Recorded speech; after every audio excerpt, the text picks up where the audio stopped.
this airport! You don't belong here! You can't do this to me! What would you do if you were standing in line at an airport, minding your own business, when a police officer suddenly grabbed a woman by the throat and lifted her off the ground in front of everyone? And what if, in that same moment, you didn't know you were watching a cop nearly kill another cop? Before we go any further, welcome to Silent Echo Stories. If you're new here, show some love by hitting the like button, subscribing, and dropping your country in the comments. Let's see how far this story travels. Her name, according to the ticket in her hand, was Angela Brown. Early 30s, medium height, slim build, natural hair tied back, no makeup, no jewelry except a small silver watch. She looked like any other working woman catching an early flight. She had grown up in a small town in Georgia, a military family. Her father taught her how to stand straight, speak clear, and never raise her voice unless it was needed. Her mother taught her how to watch people, how to read a room, how to notice small changes in tone and body language. Angela carried herself with quiet control. She did not look rich, she did not look powerful, she did not look important, but she was. She was a federal agent working undercover. Her job was to move through public spaces without drawing attention, to observe how authority was used and sometimes abused. Airports, train stations, border points, places where stress, power, and fear mixed together. That morning, she was assigned to observe airport police. No badge, no gun visible, no backup standing next to her. Just a phone in her hand and a small camera hidden in her bag, sending live feed to a team in another part of the building. Her role was simple: watch, listen, and document. She had done this job for 7 years. She had faced angry suspects, corrupt officials, and dangerous situations, but nothing in training fully prepared her for what would happen that morning. Officer Mark Harlan had been with airport police for 12 years. White, mid-40s, broad shoulders, square jaw, a voice that carried across rooms. He believed in control.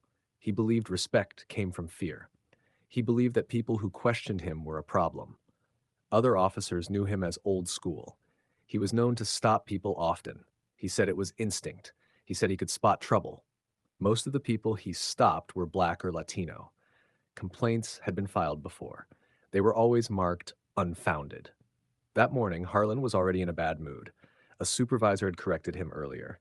A traveler had filmed him during a search the week before. He felt watched. He felt challenged. And when he saw Angela standing near the security area, calm, quiet, looking at her phone, something in him decided she did not belong. The terminal was packed. Rolling bags, crying babies, boarding calls echoing through loudspeakers. Angela stood near gate 32, texting a short update. In position. Crowd heavy. 2 stops so far. Harlan watched her from across the floor. He walked over with long, firm steps. "Step aside," he said. She looked up. "Is there a problem, officer?" He didn't answer. He pointed. She followed, slow and steady. She had learned long ago that sudden moves made things worse. "ID," he said. She handed it over. He studied it like he was searching for a reason to doubt it. "Where you headed?" "Chicago." "Why?" "For work." "What kind of work?" "Business." He looked at her bag. "Open it." "Am I being detained?" His eyes hardened. "Don't get smart. I'm just asking." That was when he grabbed her arm. Hard. People nearby turned. A man in a suit frowned. A woman in line pulled her child closer. "You're hurting me," Angela said calmly. "You fit a description," he replied. "What description?"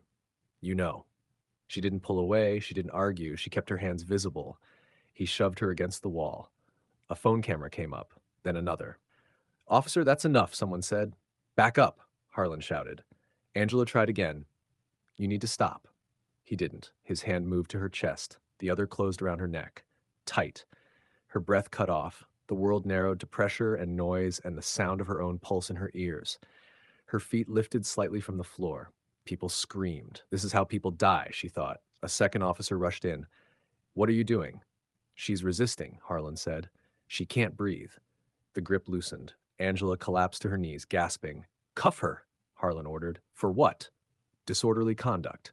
Angela looked up, voice rough. "Call your supervisor." Harlan laughed. "You don't tell me what to do." She reached into her pocket. The second officer tensed. She pulled out her badge. It was small. Black leather, gold letters. Federal. The air changed. The second officer's face went pale. "Sir, she's law enforcement." Harlan stared. "That's fake." Angela held it steady. "It's real, and everything you just did is being recorded." Within minutes, supervisors arrived, then federal agents, then internal affairs. The terminal filled with quiet tension. Harlan was pulled aside. Angela sat with ice on her neck, breathing slowly, eyes focused. She spoke once. I was standing in line. I asked a question. He tried to crush my throat. The video spread fast. News, social media, national attention. The report said use of force. The footage showed a choke. Harlan was suspended, then fired. Charges followed civil court, federal court, department review. His record was opened. Complaints resurfaced. Patterns appeared. The city settled. Policies changed. Cameras became mandatory. Harlan lost his badge, his job, and his pension. His name became a warning in training rooms. Angela returned to work, same role, same quiet walk through crowds. She never spoke publicly. She let the footage speak. The lesson was clear. Power does not belong to one uniform, one race, one voice. And abuse, when exposed, always finds the light. If this story moved you, share it. If it made you think, leave a comment. And if you want more real, powerful stories like this, stay with Silent Echo Stories.